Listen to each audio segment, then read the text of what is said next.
Aha, hey, folks, it's me, Spen Pie. Today on the show, it's getting hot and heavy here because we're getting all under pressure. That's right, folks, it's time to explore your favorite inflation fetish on today's episode. Hey, and what's up? Welcome back to Anime Binge Club, the only show. I'm your host, Spencer Dam Crittenden, and joined by is all Kevin Day. Hey, Smith. I never asked you, how long did it take you to make that intro? Uh, hmm.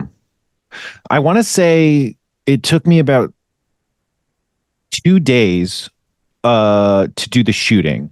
And that 2 days really was something like maybe 4 hours total effort, maybe five.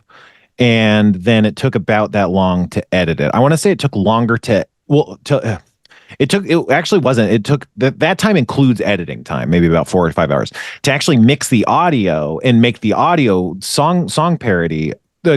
Took another separate like 3 days. It took me 2 days to like learn the song, and then about like 5+ hours of like mixing and studying and stuff. So, it really took about 4 days total, but a lot of that was kind of like prep time as I learned the song. And once I knew the song enough to record, then it all came together in like about 3 days. And 3 days total, I think, from start to finish, like calendar days, not like, yeah.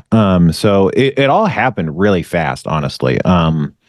It's interesting because it was like a really hard project. Not really, but I mean, it was like a big, complicated project. But I was like, okay, let's start with still shots. And then I was like, let's just copy some still shots. I cut those in. It's like, oh, here's a quick shot that I don't need any scenery for. Cut that in. And you just start constructing the shots you need and being like, okay, so these ones probably had to go drive to the park and anyway.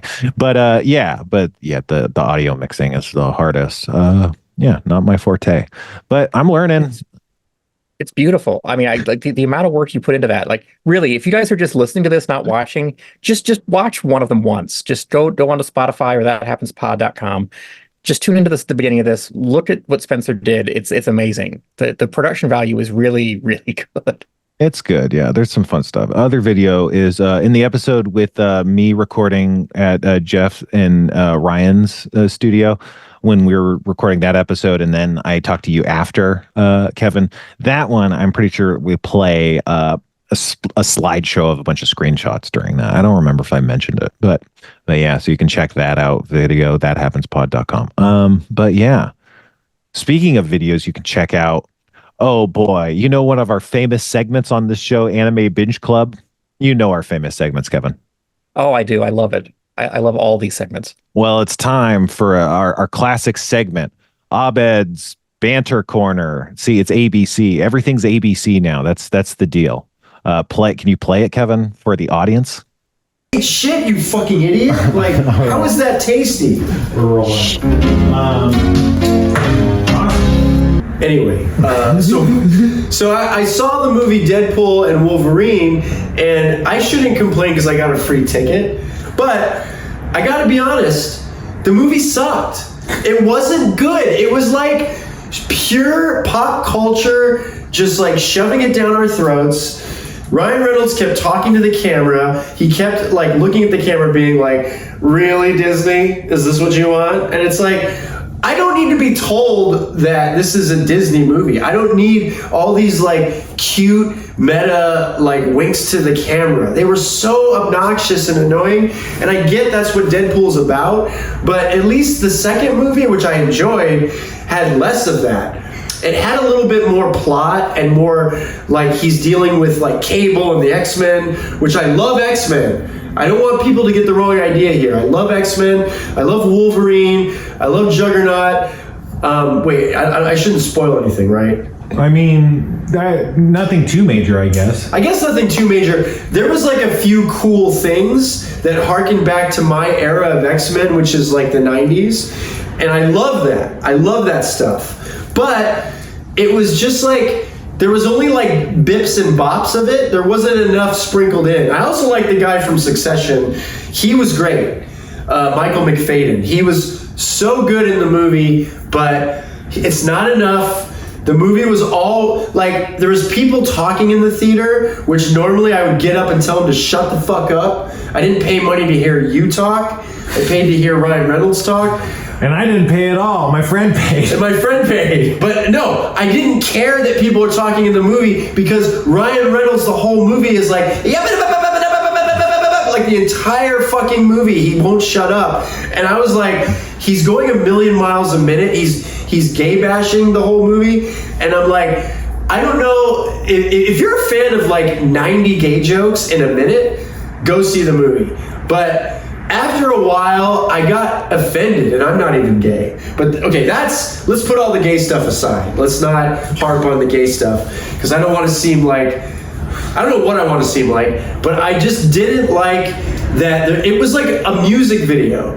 Like every 2 seconds, they drop in like the Back to the Future theme, or my favorite Madonna song, or NSYNC, and I'm like, it just felt calculated, like Disney executives are like, okay, we want the NSYNC fans, but we also want the people like Abed that love Madonna. So let's get both of them to like the movie by plopping in this song here and that song there. I'm too aware of what you're doing, Disney. I'm not an idiot. I know what you're trying to pull. You're trying to fool me into thinking the movie's good because there's a song I like. I like Back to the Future. Who doesn't? But I don't think I want to see that song ever again in a movie. You know, like deal, deal, deal, deal, deal, deal, deal, deal, deal. You know the song I'm talking about? Like,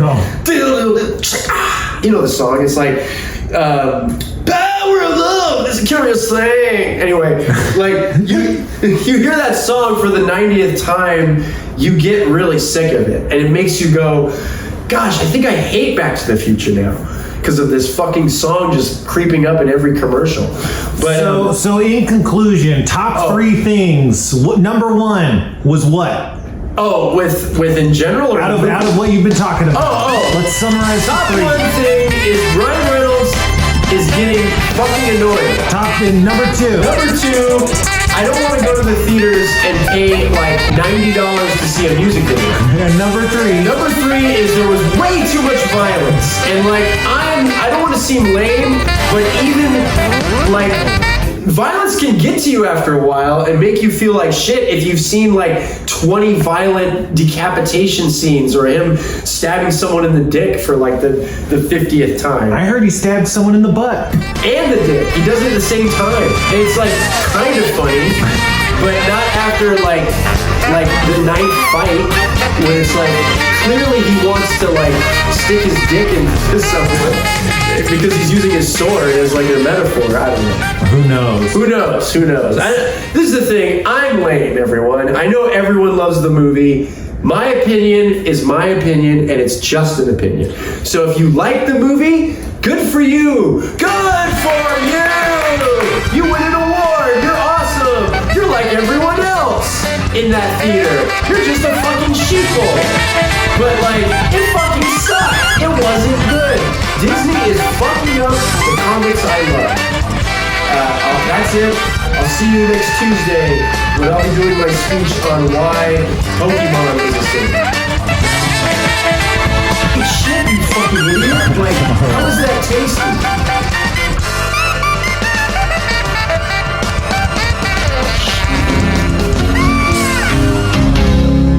tasty? Wow. Well, you know, that was Abed's Banter Corner, just one of our classic segments on Anime Binge Club. Thanks so much, Abed, for your banter. That was fun, right? That felt appropriate for an anime podcast. That was okay. I don't know how you thought of doing this, but the fact that the music stopped and then restarted and then stopped and then started again just killed. I don't know why that was so much funnier than just having the music get louder and louder or something. I don't know why that worked as well as it did, but I was losing it. Yeah, that I don't know. I feel like there's a point. The first one I was cutting, and I don't know. I just was imagining this SNL music, and I just cut it in. It was just the funniest fucking thing.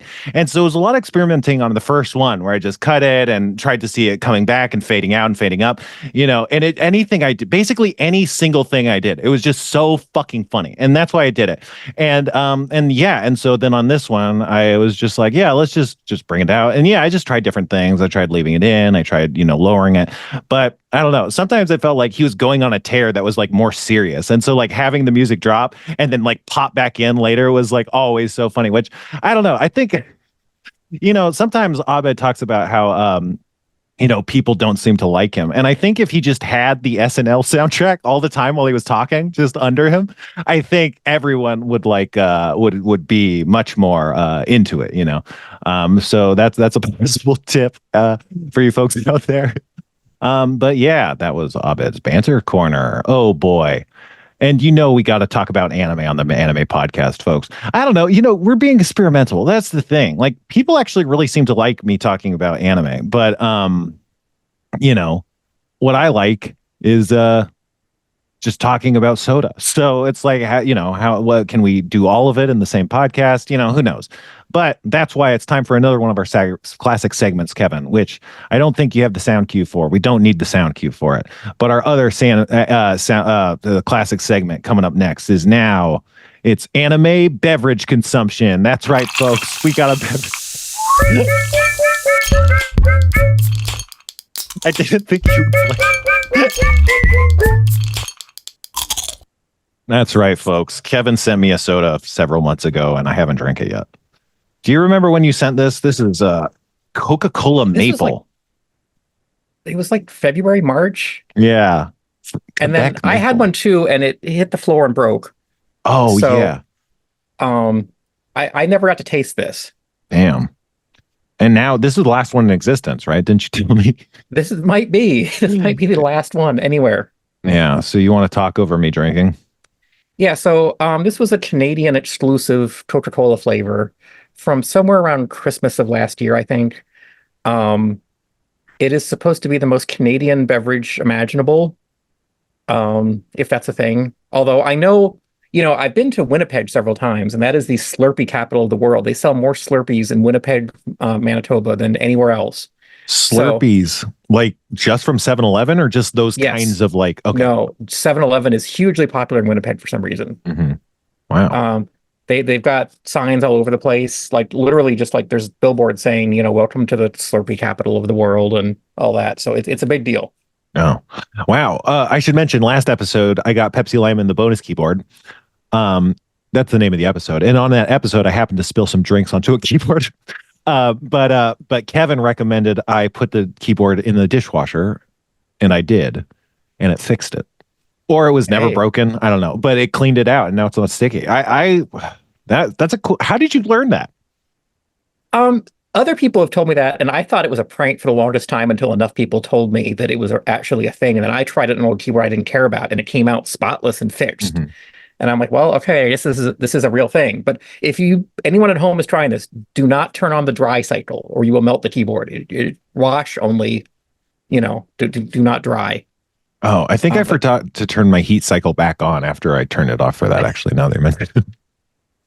Yeah, remember to turn your heat back on when you're done. But no, it's as long as you let it completely dry out, like have the keys face downwards so that it drains out, and give it a day or two to completely dry out before you plug it in again. And most computer equipment, other than maybe your hard drive, you can just literally just dump in the sink and wash with a brush and soap. I'm not going to co-sign that, but keyboard, sure. But Kevin will say what he says, and we're not legally liable for anything. And even if we kill someone, it's fine. Like, that's how it works. But I will say, Kevin, you said your keyboard will come out spotless. I think this is more just because I have like a hard water problem in my house. If anyone knows how to deal with hard water while you're living in an apartment, let me know. But I'm getting like mineral kind of deposit stains on the keyboard, like kind of water stains, and I think that's just my fault. I don't think that's, but okay.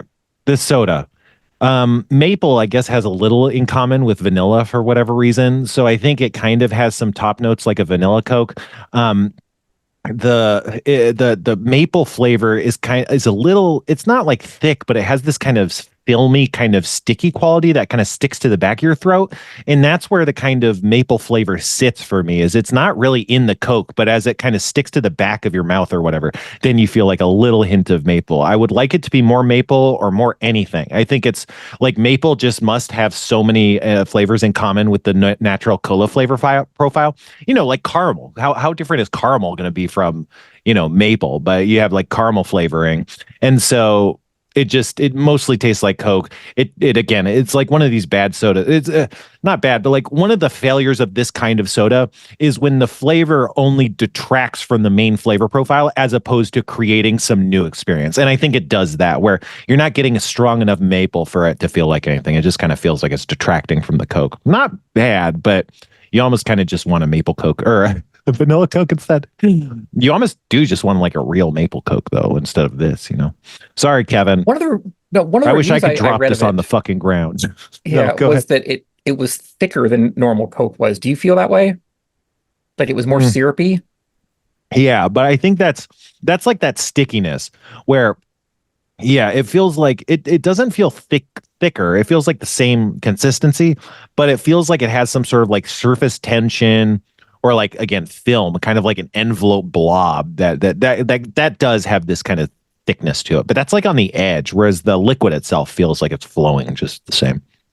But who knows? Oh boy, and that was anime beverage consumption. I don't think we'll do anime beverage consumption that much, but this soda, it's been taunting me for months.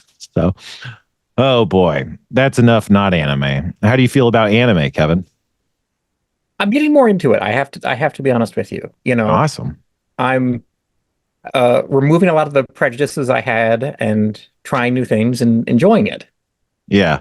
Well, it's interesting because like I don't know. There's as the way it progresses, it's not super normal, but like it's pretty fucked up in some of the early episodes, right? But they lay out a lot of like classic like anime tropes, like going to high school tropes and the foreign girl trope and stuff. And they're doing it, but they're kind of like they're switching between like huge world building and crazy like psycho analysis, drama to just like fun, lighthearted school tropes. And like, which when you think about it is an interesting way for an outsider to get exposed to anime, because then like, your candy is going to be all those big action sequences and what the fuck is going on and people screaming and dying, and then, it's like, oh, they're doing weird fan service. They're doing a weird school scene. And it's like, that's all anime stuff, but you're kind of, it's folded into this other insane stuff that may be more like easy to bite into if you're not used to it, So, great job, Spencer, for picking this anime, I guess. But yeah. Well, so more specifically, what do you think of this episode in general? Like, I don't think this episode to me is not a high episode. Like, it's not like the heights of the series. It feels like a classic, like base hit. Like you wouldn't want an episode to be worse than this, but there's nothing like amazing. I will say that the storytelling folded and braided together really well. Like, again, when we talk about it, like from a writer perspective, I'm really impressed with a lot of the ways they folded everything together. But in terms of like what happens, there's a lot of, cheap shots. There's a lot of not action. There's even the action is pretty constrained. There's a lot of spark effects for the action, which is like, we're just animating the sparks. We're not even going to animate like moving robots, So I think they saved a ton of money in this one, but it's not bad. It's just like it just feels like an episode of an anime. Was that kind of your takeaway, or what was your kind of big picture? Yeah, I mean, this I don't think anyone's going to say this is their favorite episode. Mm-hmm. It did do some world building. It explained a few more things in a way that didn't feel like just exposition, like I think some of the early episodes did a little bit. Mm-hmm. This was a lot more show, not tell, which was nice. Yeah. I liked how the characterization was very understated in almost every character on screen. Go ahead, though. Yeah, no, there was a lot of characters showing a different side of themselves that they did before and things like that. And I liked it. It's not my favorite episode, but I really have nothing to complain about with it. Yeah, to me, it's kind of comfy. It's like it's classic, and I feel like it's comfy in that like you're kind of getting the formula at this point. It doesn't feel like the stakes are too high at any point, and it's like I'm sure they're gonna win or whatever. So you're never like, oh no. But at the same time, it's like, yeah, this is the show. It's like, Asuka's here now. She's being her, and Shinji's like, what? And Masato's kicking ass, and then they win. They tick all the boxes that they've been ticking in most of the show. But yeah, I will say that there is a subsegment of people who might find this their favorite episode, and that's inflation fetishists, because Asuka's suit inflates. But let's get to that later. Yeah. Okay. Let me get to my notes. Where are they? Okay. So it starts with Asuka and Kaji going shopping. She sets up that there's this big high school trip to Okinawa, and Kaji mentions that when he was a kid, the second impact happened, which again, is like, oh, because Asuka's like, oh, you didn't get to go on your school trip, and he's like, no, like the world ended, which is like, oh, which is interesting. It kind of reframes again Kaji and all the adults is like, boy, they really are compartmentalized to act normal given that the world ended, and and then at the end of the episode, you see Misato has the scar, and it's like, man, these probably all the adults that we see on the show are like really traumatized and just kind of trying to deal with it, Let's see what else. And then, it reveals there's not going to be the big school trip. They have to be on standby. There's some shots in that like house scene that look really bad. They look like they have way thicker line work, and they look like they were drawn in that style that the Ray shot in like episode 6 or whatever it was, where it's just that weird looking shots. And most of the shots didn't look like it. So I'm like, I wonder if those are like some of the last ones, or they had to farm those out. I don't know. And then they also set up that Shinji and Asuka are behind on their studies.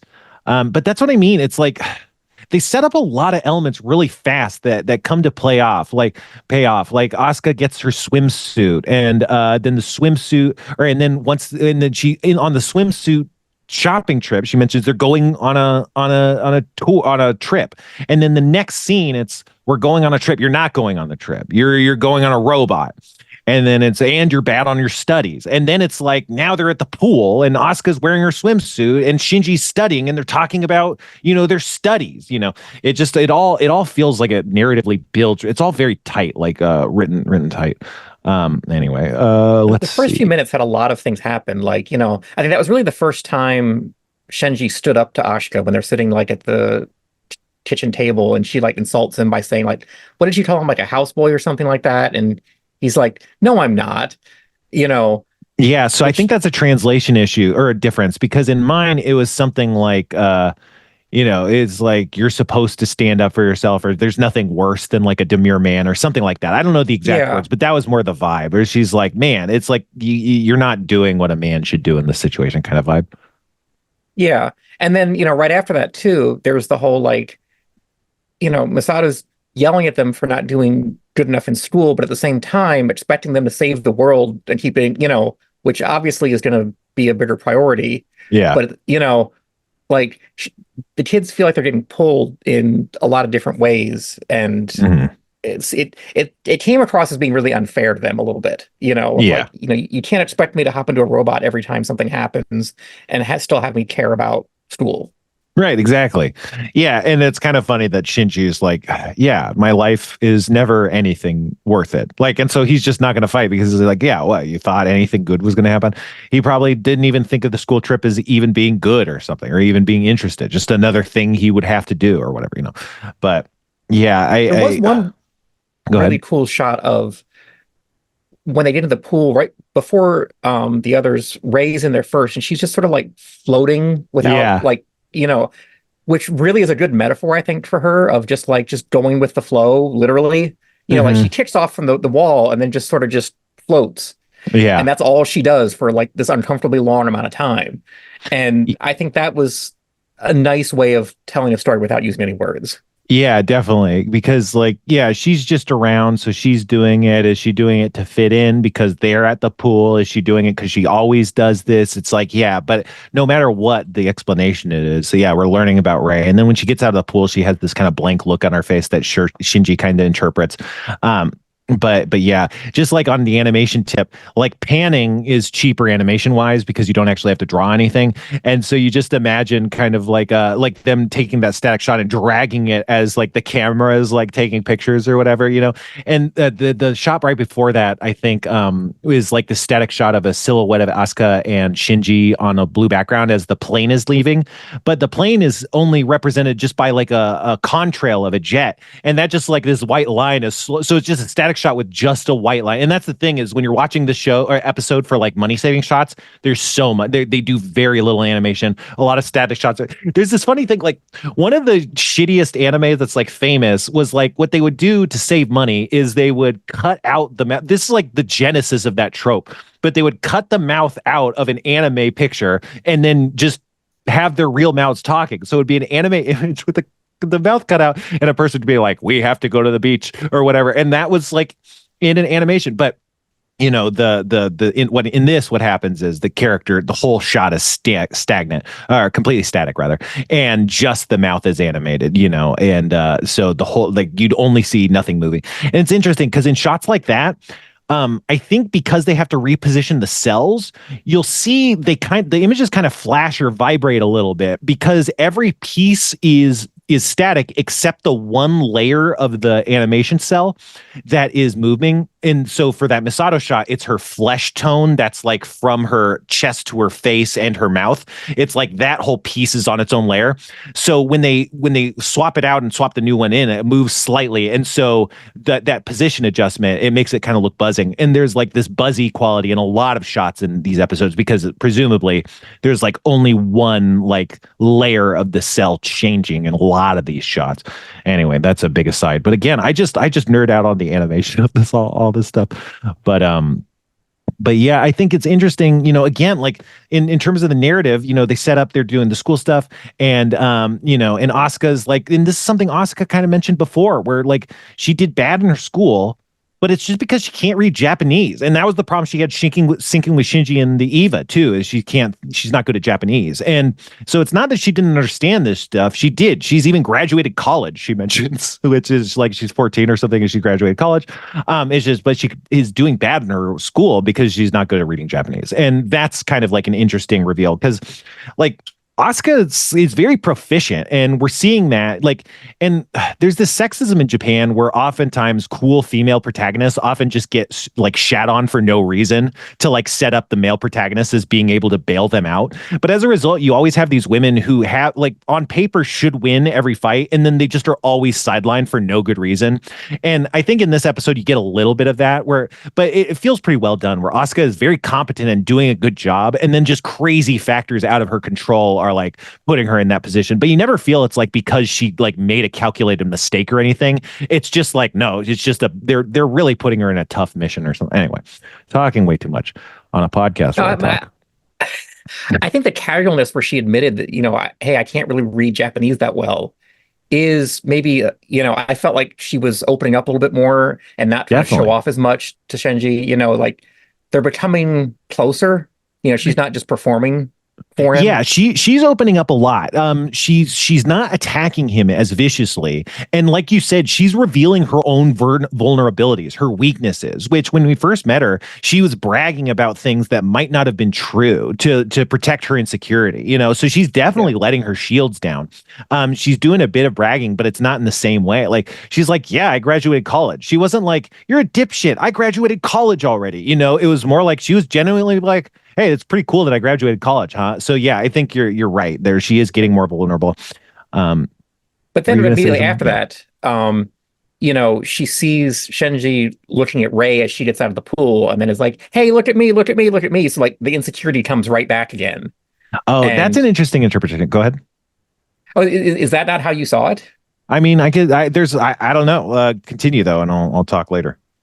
No, I just think, you know, she like got very insecure, you know, because she was obviously toying with him right before that point of like, you know, bending over and like, you know, shoving her body in front of his face and all like all these really deliberate things that she obviously knew what she was doing. Mm-hmm. And then to a minute later see him staring at Rating out of the pool, starry-eyed, you know, she had to one up her all of a sudden again, you know. So I think that threw her a little bit of like, hey, I thought we were, you know, I had you wrapped around my finger a little bit and maybe I don't. I think that's true. I think so. Yeah, I think I think like you can read her approach the first like both ways. I think when she's like leaning towards Shinji, I think it's a pretty trope anime thing to do where it's like, oh, the woman doesn't know that she's like doing this, which again gets into this like creepy accidental like sexual assault thing where it's like, oh, isn't she asking to be ogled out? It's like, no, she's not, you know. And but so I think there's that reading, but also I think she is attracted to Shinji, and I would definitely buy that she was doing that on purpose.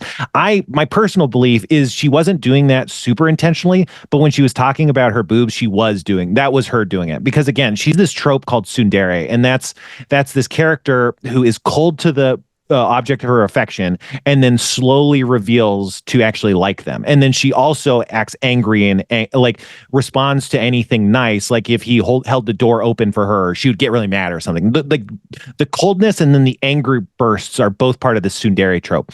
And also part of it is kind of like sarcastically or like talking down about attraction. Like you might say like, what kind of idiot would like Shinji or something, you know, and is like one way of doing it, or just like talking like, oh, I wish someone was here for me kind of thing is another way to do it. But I think when she was talking about her body, that meant more like, oh, I'm actively flirting. Whereas but her more physical language might have, it could go either way. But I do think she was kind of like, oh, like she was making connection with him, and we're like, oh, we're doing schools together, and then she's like, oh, let me remind him that I'm like a sexual being or whatever, and then he gets really awkward, and that kind of, I think like he doesn't know what to do, right? He's uncomfortable, and she interprets that as like he's not liking what I'm doing. Like he's not responding well to this. And that makes her, to me, that makes her get upset. And that's why she leaves. I don't think it was that where when I watched it, I'd have to rewatch it. But to me, I didn't clock it was because he was watching Ray. I think it was like those just happened at the same time. Actually, the way I clocked it is he looks at Ray getting out and Ray's looking down and she looks pretty blank, but she looks a little disappointed. And to me, I was like, oh, is Ray being a little bummed that Asuka and Shinji are getting kind of close? And that's kind of how I read it, just because timing wise, like Asuka's talking, they've been talking to each other, and then like we hear a sound, it's Ray getting out of the water, and that kind of breaks the moment a little bit. So I'd have to rewatch, but that's definitely how I interpret it. But I don't think it like invalidates. I think all of that stuff is happening because I think this whole scene is about, yeah, they're setting up this triangulation of Asuka and Ray and Shinji. Obviously, we saw in the past how Masato can use Ray to activate Shinji and now activate Asuka too, you know? So that's this triangulation in action, but we're also seeing it's playing out between them, you know, even without any outside influence. That's kind of my takeaway. I don't know. What do you make of that? No, I think that's totally believable too, you know? Yeah. And it could very well have been, you know, Shinji wasn't looking at Ray, but Asha thought he was, you know, or something like that, because she's all the way at the other side and Ray's at the other side. And, you know, it could be any number of ways. Yeah, exactly. And that's what's cool. I mean, I like, it's really fun to interpret stuff. Honestly, I don't know. I don't feel like I dug too far into stuff before. You do media criticism before you understand it, you know, and it's all wasted. Anyway, they go back to like the talking heads, like in the lab or whatever. They're looking at these pictures in a volcano. They're like scans. They say there's a pattern blue. That's what means there's an angel being detected. And they get a scan of the angel, and the angel looks like an embryo, which is what Adam looked like. So now Adam looks like an embryo, and we don't know what Adam is, but it was like the first human or something was Adam, they said. I don't remember. And then they said, and then here's an angel, and the angel also looks like an embryo, you know, and they also have those, like, they're standing in these black rooms where like the photo is on the ground and they're like looking down at the ground at this giant photo. And it's just, that's so great. I don't know. It's like the use of negative space and like the contrast is really cool. And then when you have like the lineup of all their faces looking down, that's a really cool shot. Like every shot of that's really cool. They're also like bizarre and unrealistic and like visual, you know, it's like, it's for the audience that it's depicted like that. And it's very bizarre and cool, but it works very well. And it's, you know, very unique. What did you think of like that whole thing of the volcano and then the talk, you know, like, because they've been doing this a lot, like where they're like, oh, set up this threat and have this big, like, vague talk about it, you know, like I feel like this was, I don't know. It felt a little flat, but it's always, to me, it's always fun where they're just being like, this is going to be a big deal. And it's like, you can't fail. And they're like, you know what this means? It's like, what is anyone talking about? You know? Yeah, I mean, I thought this was going to be another one of those, you know, we're going to sit and kind of like let them come to us. And I'm glad they didn't do that again, because that would have felt a little tired, I think, to just basically follow the exact same pattern. Not that this ended up being that much different, but it was sort of nice to see them playing a more active rather than passive role in their fate. Yeah. And, still not really explaining much about the embryo thing, Right. I don't know if it was on stream, but it was saying like, blood type blue, which to me felt like that was something very significant too, Oh, I but was wonder if still that's related to unexplained. the pattern blue. Because I don't think I saw that, but on my translation it was pattern blue, and they kind of say that like that seems like some science thing where they can detect it, and that means that it's like, oh, they've confirmed it's an angel. So that's interesting if the actual translation is like we've detected some blood type, and that's how we know it's an angel. That's interesting. I wonder what the actual translation is. I Got don't any know, but I'm more? gonna find out after the show now. Yeah.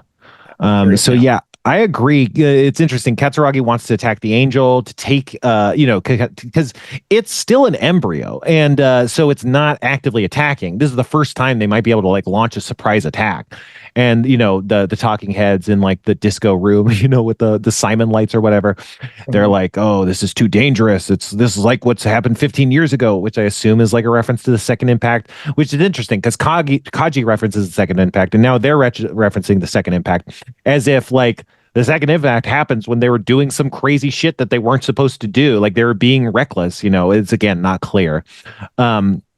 But they say failure will mean the extinction of humanity, which again is something we kind of already knew. It's been said multiple times in various ways, but like just again, like you can't just like any one of these monsters just means the world just explodes. And it's like, I don't know. I feel like resetting those stakes felt kind of interesting. And they want to capture it alive, which is like, I mean, that's classic. I think it's like, yeah, they always want to do stupid stuff like that. But at the same time, it's like, why? Like, who even cares? Like, isn't the world going to end if you don't kill all those things? Then why would you not want to kill it? But, again, we're starting to learn like that there's the seedy stuff going on. That's what Kaji's doing. So yeah, then Asuka, she presses a button on her suit and it inflates. And yeah, again, like there's a lot of like gay porn that like dates back to like Eva, and I wonder like how much inflation stuff like dates back to like these sequences specifically as opposed to from any other like anime stuff, because that is the fetish that exists. But yeah. So like Asuka is like getting mad about how she's like wearing the suit, and also her Eva is like in this giant fat suit too, and she doesn't want to do it. And Kaji's like, oh, I wanted to see you do it, because Kaji is like good at manipulating Asuka too, which is kind of like what Masato's doing, and then Ray does that too, where Ray's like, I'll do it, and Asuka's like, fine, I'll do it, so it's that same dynamic again, where it's again like, I don't know.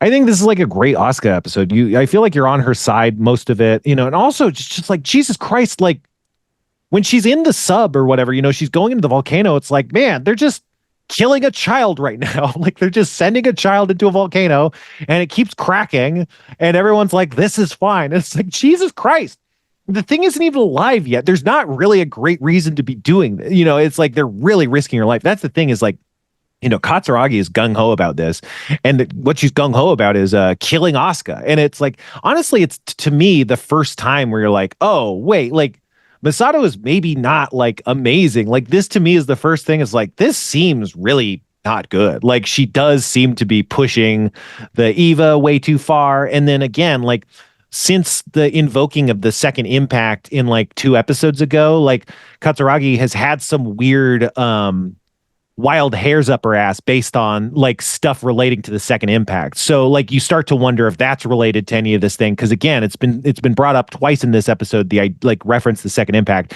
and again Katsuragi going hardcore seems a little bit out of character, especially when she's endangering Asuka, and so like I think that's kind of like some sort of subtext there. But to me it was just like, oh, this is like not cool. Like I don't know. I feel like anything they did to Shinji was fine, but now it's like, well, what is the point of this? You're just gonna watch? I guess it's because the the Titan sub, right? We've all seen like a sub kill a bunch of people for no reason, and it's just like, ugh.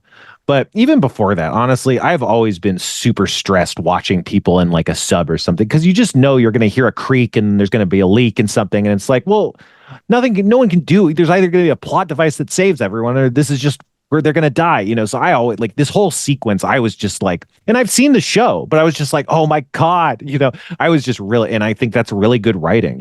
How did you feel? Did you feel like the stakes and the tension like that? Because I was really feeling it. Yeah, I mean, like, I knew she was gonna be okay, but I still felt okay, maybe this isn't gonna go the way they planned, though. Right. And it did feel incredibly reckless, and like they were putting themselves under time pressure that didn't really exist. They just found this thing. Who knows how long it has been sitting? It could have been there for 100 years for all they knew. Mm-hmm. Why rush it? You sent the probe thing down that blew up. Maybe you should figure out a way of making things not blow up at that depth before you send a kid in one of those. Yeah, because they pretty quickly go past the operating depths of the Eva suit. And that happens really early. And then they're like, we shouldn't go past this. And like, there's no like pause. There's just no question. We're going past this. And it's just like, oh, damn. Because last time we saw something go past that, it just crumpled really fast, the probe. But yeah, so let's see. She's holding this big clamp, because they're going to capture it in a big clamp. But yeah, I get nervous. The angels start to before the angel starts to hatch, she loses her prog knife. I don't think I mentioned this last episode, but Asuka's prog knife is different than Shinji's prog knife. His knife looks kind of like a combat knife from like army, like a K-bar or something, but Asuka's knife looks like a box cutter, like one of those breakaway box cutters.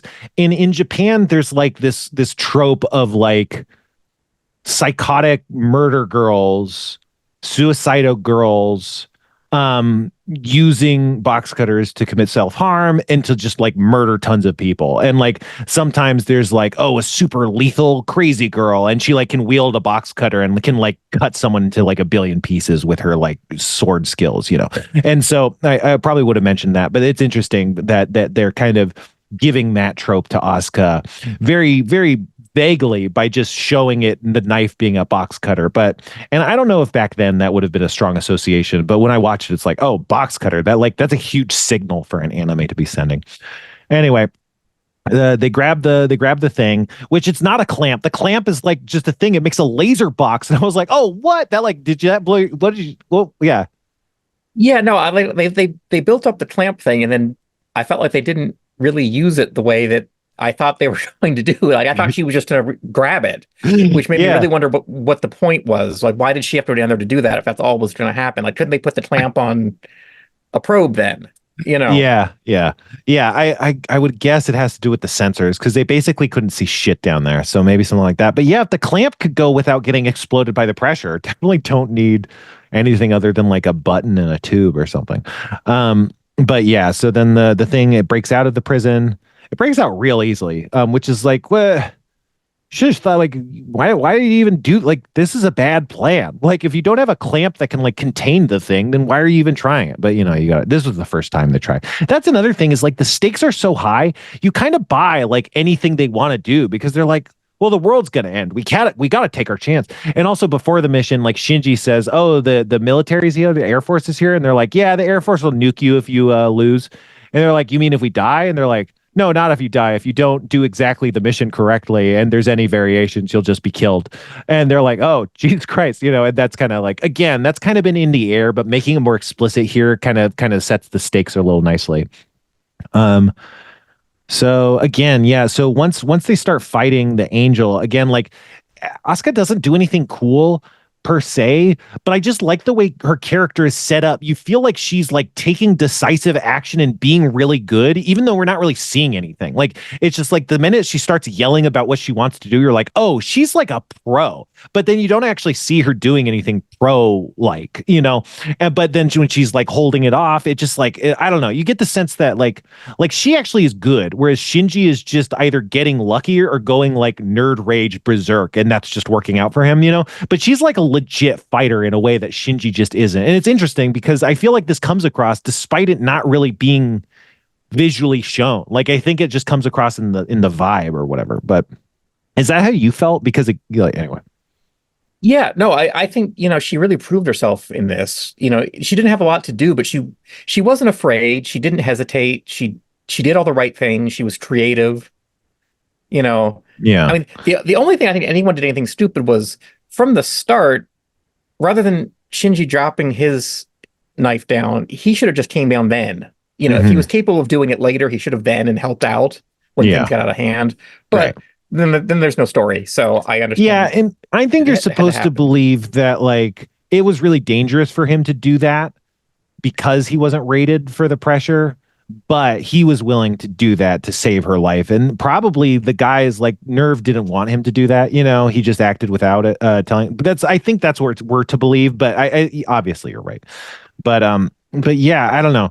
I think because again, there's that trope where there's this super competent, fighter woman who just loses, and we're seeing it play out. It doesn't feel like, in this it doesn't. Like that's the thing is the trope doesn't like play out in this sexist way because she uses her genius because she's a genius. She graduated college, and again, like we're talking about all the setup, like we set up that she's buying the costume, the swimsuit because she's going to the trip. And then they're not going to trip because they have to go to the pool to study. And then they go to the pool to study because thermal expansion and Asuka's mad and Asuka's mad. So she does the mission and she uses it's so well, I don't know. It's just so great. It's awesome. I will say that I like the way that they play Asuka's fear because she's being really cool about it. But anytime there's like a creak, you get the sense that she is kind of just keeping a cool exterior and is kind of upset about it. But again, she's this person who has to play cool. So she'd of course jump into danger and be really scared and be like, well, I can't say I'm scared. I just killed myself and I can't admit it, And then like basically what happens is she used her knowledge of thermal expansion to shove coolant into the angel and it like implodes basically or something. But as it's imploding, it cuts all of her life support and like basically kills her. And so now the Eva's like dropping and like she is so cold. Like when she is dying because that is like killing her, she's like, oh fuck. But I won the fight. This sucks. Man, and now I'm dead. Like, this is a bummer. Like, she's not freaking out. She almost seems like, yeah, I knew it would be like this, but god damn it, like, because I won and I'm supposed to win and this is winning. So why am I losing? Like, it's more just like about like, it kind of sucks that life was unfair to me. It's not like I'm afraid to die. I found that really interesting. Did you like clock that at all? Yeah. Her disappointment was huge there, and I also really like just before that too, how they showed how competent she was, not only in figuring out the whole thermal expansion thing and all that, but the fact that like she knew that was hose number 3 and stuff like, she's not bluffing that she knows what she's doing. And just like up until this point, I didn't really get a good sense of whether she was telling the truth about how competent she was or wasn't. This actually shows that she did pay attention and she knows her suit and she knows how it works and what it's capable of. And, where I don't think Shinji could have done that. So that's, showing that she's not just totally making this up. That's the thing. Like what she's good at is like, she's not good. She's good at executing, but she's not social. And so like, she wasn't good with syncing with Shinji because that's social, but she was so competitive that she could learn how to do that despite being antisocial. And this is like the same way where it's like, these are her weaknesses, but these are her strengths. But yeah, I think I was going to say something else and I lost my train of thought. But yeah, Asuka's cool. I kind of thought that like when she was chill about dying, to go back to the book of it all, like she had a healing fantasy of if I do everything the best, I'll finally be appreciated. I think is on some level how she kind of comes across. Like this kind of brash exterior is externalization. It's trying to get people to validate me by being this big character, and then she kills the Eva, which is the win that her healing or not the angel, which is the win that her healing fantasy hinges on, right? And then so she should win. That's what a fantasy is. It's I did the thing and now I get my reward. And she did the thing and then it killed her. And she's like, well, but I won, it's like, and I think that's like, it's like the healing fantasy crashing down when it's like, yes, because when you do it, it doesn't happen because it's fake. That's just a belief you have, being the best and killing all the Evas. Is it going to solve like your problems of being like a sad, scared little girl or whatever, So I thought that was kind of interesting in terms of, whatever. So yeah, Shinji saves her. It's fine. They go to the hot springs. This is interesting because they do a bunch of fan service where Masato is like the tickling like Asuka or something, but it's off camera. And so you hear all this kind of like, ooh, kind of sexy sounds. And then it's all just on a static shot of Shinji's face. And his face isn't even moving. Like it is just a still frame. So again, this is like about like 20 seconds of no animation with just voice acting. And it's like, man, they saved a lot. And it's really funny because usually you titillate with like images and stuff. And they're like, we don't even draw that. Like we're just doing sounds and like it's fan service, which I thought was, again, it's like there's a lot of inversions of these common tropes that are kind of cringy, but it's interesting that even so old, like anime was like kind of, going different directions with it, and now today with modern anime, there's still those animes that do a bad job with it. They just do the trope and it sucks, so it's really interesting to see them subverting it. And then at the end, we see Katsuragi has a scar. She got certain second impact. And I think that, again, it kind of goes like, oh, that probably is part of why Katsuragi was acting so weird and literally willing to throw Asuka's life away, is because, like, yeah, she has this special connection to the second impact. And then Asuka, and so again, like in the very early scene, Masato says, like, I know all your test scores, like, and then at the end, Asuka's like, they don't set this up, or they don't like say what it's about, but Asuka's like, so you know all about me, huh? Which is a reference to, like, Asuka has now put together that if Masato has seen her test scores, that Masato might have also seen other details of her past. And so that's kind of what she's referencing here, is, you know all about me. And then Masato's like, it's fine. It's all in the past. You don't have to worry about that. Which is, again, Masato is knowing how to parent these kids in terms of saving the world. Like, so I think it reframes the whole fan service a little bit, where if Shinji has daddy issues and Masato is helping that, then Asuka might have mommy issues and Masato is helping that. And so in that scene, Masato is like tickling her or whatever, but what she was doing is acting maternal and motherly, kind of washing her child in that sequence. And so she was granting motherly love to Asuka. And so I think, in that sequence, it's just a really short exchange of dialogue, but you set up, oh, Masato is also managing Asuka, and that must be why she's living there too. And so, like, again, Masato is just the chess master, like manipulating all this thing, just because she knows how important it is to protect the psyches of these fragile children that have been destroyed by terrible parents, and isn't that relevant, huh? Absolutely. It's like you planned all of this. Yeah, that's what's so crazy about this. Oh boy, what a show, huh? But yeah, it's great. They like set all that stuff up, and they even set up Pen in the beginning. Like, he's shaking himself off of the water, and then he gets out of the package because he got mailed to the hot springs, and he shakes himself off in the same way. It's like there's so many parallels. It's awesome. But anyway, you got any final thoughts? No, other than the subtitles for the hot springs tickling scene are very different than the dubs. You gotta send me those. Yeah, it definitely sends a different message.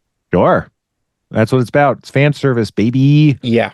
All right. So, okay, it's time for another classic. This is a new segment. I don't know. I don't know how to do this, but I thought of a segment called the Trope Down, and this is like a rundown of some of the anime tropes that this episode comes up and it does. So Asuka's on a fake date with Kaji. That's a lot of tropes. That's the girl with a guy who doesn't like her, and the girl thinks it's a date, and the guy doesn't think it's a date. Oftentimes the guy is older in that scenario, and the girl is way younger, and that's part of the thing. Like, the guy's a teacher, and the girl's like, "Oh, we're on a date," and the guy's like, "God damn it! If I don't do this, then she's gonna get me fired." Again, it plays into this weird. But so that's a trope. So Asuka says, oh, she's going to Okinawa, and what she says in my translation is Okinawa, which is like a very like sexy, sensual, kind of like flirtatious way to talk. I think usually when people are being like sultry, they break their syllables up like that, which is just kind of a funny culture thing. It's interesting, to not have the cultural vibe to like read that stuff, is because what they're doing, but it's like, I'm not Japanese, so that doesn't mean anything to me. I don't find it sexy, so it just comes off as very strange. But it's interesting how culture can clash like that. The school trip trope is a huge trope. Oh, we're going on a big school trip. Uh, Going to Okinawa is a trope. Going to a school trip to a place with hot springs is a huge trope. The main characters not being able to go on that trip is a huge trope. The main characters doing the trip at the very end of the episode to kind of catch up and make up for the fact that they didn't get to do the trip like everyone else did. That's a huge trope. Let's see what else. The characters being way behind on their studies so they can't do something fun, including go on the trip, is a huge anime trope.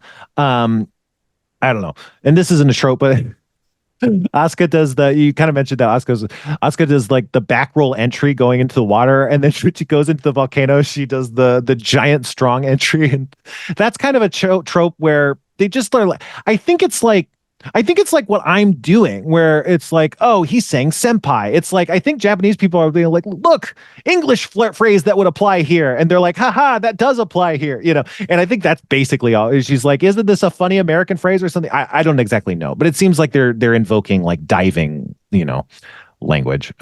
So that's fun. But there's definitely some more tropes, but that's the main tropes for the trope down, the anime tropes that do all this stuff. What do you think of the tropes?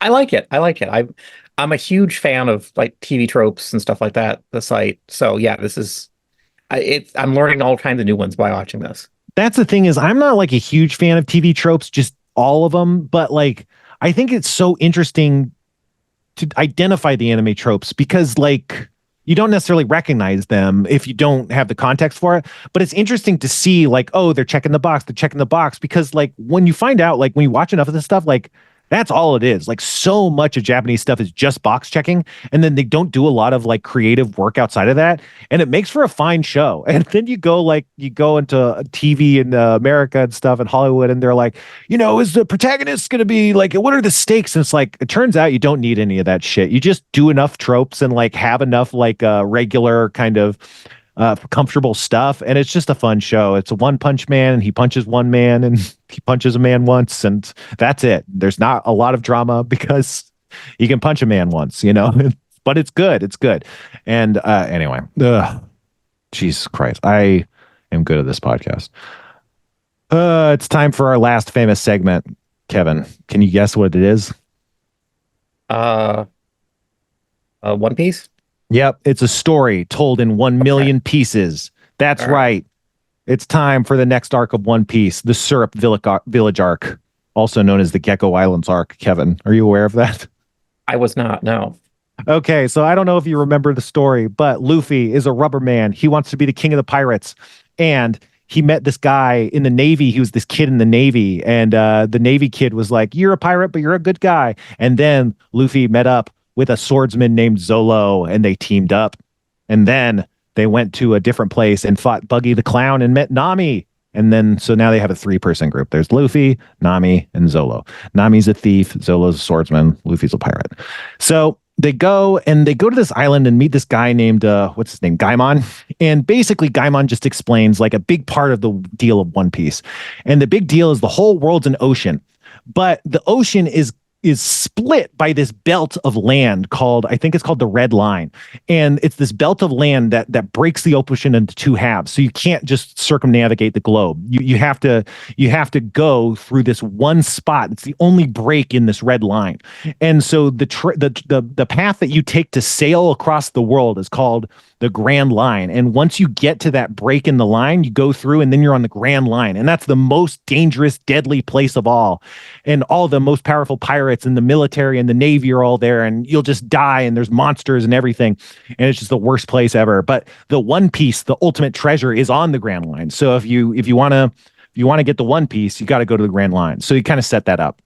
Then they go to Syrup Village where they meet Usopp. Usopp is a liar. He says he's a pirate, but he's not. Basically, he has these kids that he lies to and tells them he's a pirate, and they believe him, and they go around saying, pirates are coming, pirates are coming. They're the boy who cried wolf, and there's never any pirates are coming. But it turns out that Usopp's best friend is like this rich girl, and she's being kept by this butler, and the butler is secretly an evil pirate who's plotting to take over and kill the girl and take all our money. And so he reveals himself to be like this evil cat guy. And then they kill all the cat pirates and fight him. And there's a lot of chapters. There's a lot of combat, but they kill and fight the cat pirates. And Usopp is like, the pirates are coming. The pirates are coming. And they're like, you always say that. You're a fucking liar. And he's like, this time it's real. And he's like, you always say that. You're a fucking liar. And he's like, this time it's real. And he's like, you always say that. You're a fucking liar. And then so he goes home sobbing that his whole town is going to die. But Luffy kills all the pirates. And then Usopp's like, you know what? We shouldn't let the village know that there were real pirates this time. We should just let them think that I was lying again and that they didn't all get almost killed. And so they save the village.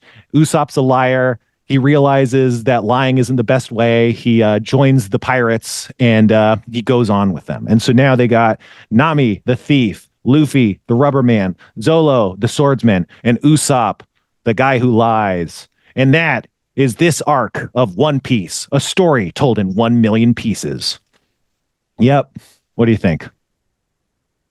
I still have the sneaking suspicion that you're just making this up as you go along, but it's a compelling story, and I love this. Yeah, you're making me want to get into this. It's cool. But it's too long. That's the thing. It's just so long. Go ahead. I cut you off. It's so intimidating. Like I feel like I'm not going to scratch the surface of it and have spent what little free time I have trying, Yeah. Well, that's why you have the segment. Well, eventually we'll cut all these together and you could just listen to that instead of having to read it.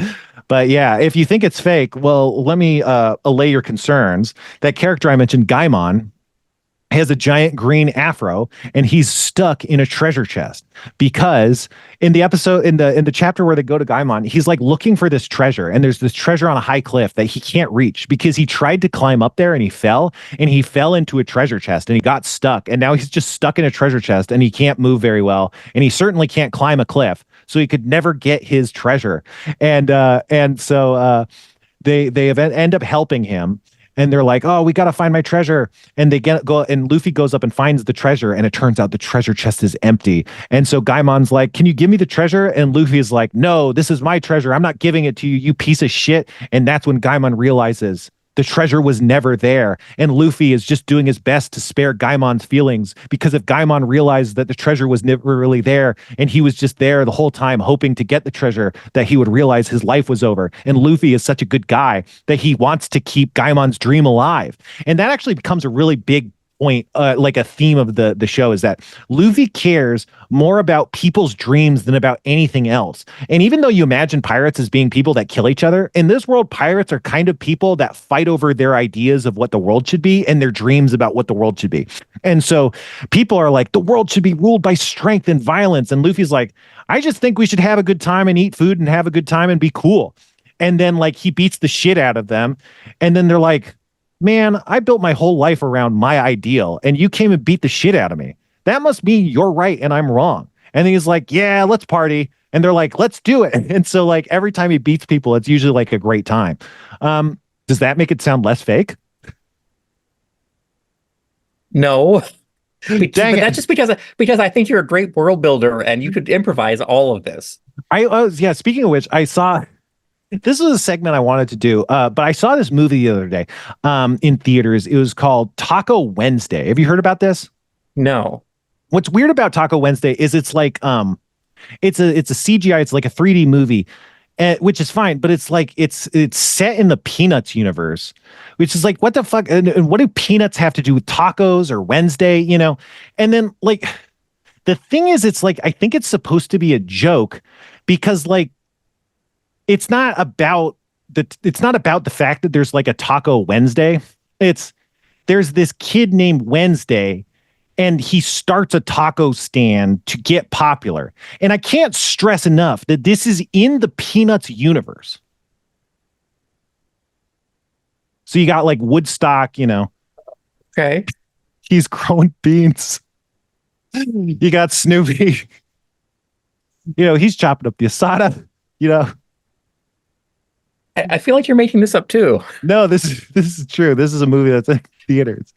But wouldn't that be a good segment? Is I just come in loaded with like a fake movie that I saw that I'm really mad about? Well, I think maybe next time what we should do is you should tell me a fake thing and a real thing about One Piece, and I see if I can tell the difference. Yeah. Because Oh, I think you're good enough at making stuff up that I wouldn't be able to tell.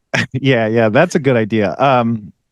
Okay, so one thing for the audience, I'm looking at a timer, and it doesn't look like we're filling now. We're just filling, but it's fine. I'm having a great time because the podcast is so good. It's making me have fun.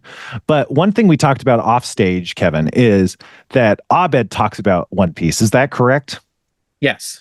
I think I don't know if it's the next one, but we got to have like Abed and me both trying to explain the same arc of One Piece. Does that make sense? I would love that, actually. Or what if Abed tries to explain One Piece and I'm like cutting in like with lies? Like I'm like, well, what happens is that I'm trying to clarify, but I'm just saying stuff that's not true, That could be fun. Whatever you do, just don't tell me what the plan is, and let me see if I can figure it out by the end of what you see we're doing. That's how that's smart. Okay, I am looking for the emails that people send us. Jesus Christ. Spencer's thoughts are important. All right. Megan writes, dubbed or subbed? I hope you're both doing well. I'm working on the backlog of episodes. I'm a bit behind. I'm on Stonehenge of anime. I'm digging you guys chatting about Evangelion. I said that in a way that will make people really happy. My experience with anime watching is relatively light, but I've enjoyed what I've seen. I'm down for Rex. I have a question for you. Do you prefer to watch anime dubbed or subbed? Do you think all anime warrants one option, or is the choice to go dubbed sub dependent on each individual show? I ask because I would default to watch subbed and watch the native language, even though I don't speak it. Sometimes I switch to dub and I enjoy it way more. Do you think it's common? Yeah. So I guess, do you watch subs or dubs? Do you have a preference? I know that you're not very anime. What I've been doing here is both at the same time. Right. Because it's telling me two different stories, and where it differs is usually the most interesting part.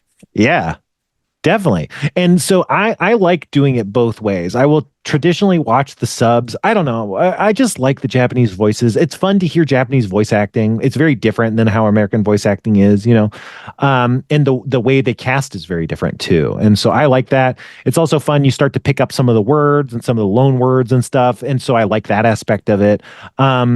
There's a lot of American dub voice actors that I just don't really like. So if there's dubs without those, that's great. And if there's dubs with those, I often kind of cringe and want to listen to the sub. But there's a lot of dubs that are really good. I think like the Miyazaki dubs can be good. There's some bad ones too, but so it all depends. I like subs, but just because it feels more authentic to me. But I also like dubs because then I don't have to look at the screen, so I can look at my phone. And multitasking is important to me. So. That's our show, folks. You got anything, Kevin, before we sign off? Patreon.com/thesixler. Get on the credits. Yep, that's it. Watch us at trophomevideo.com on Sundays and sign up for Spencer's Patreon so I can put your name in the credits and watch us. Kevin loves putting your name in the credits, guys. Oh, boy. It's kind of sick, honestly. But it's time for the end of the show, so let's throw it to Spenpie. Hey guys, it's Spenpie with another Japanese culture lesson. Did you know the word for Japanese? Did you know the Japanese word for rice is Goku's son? Bye.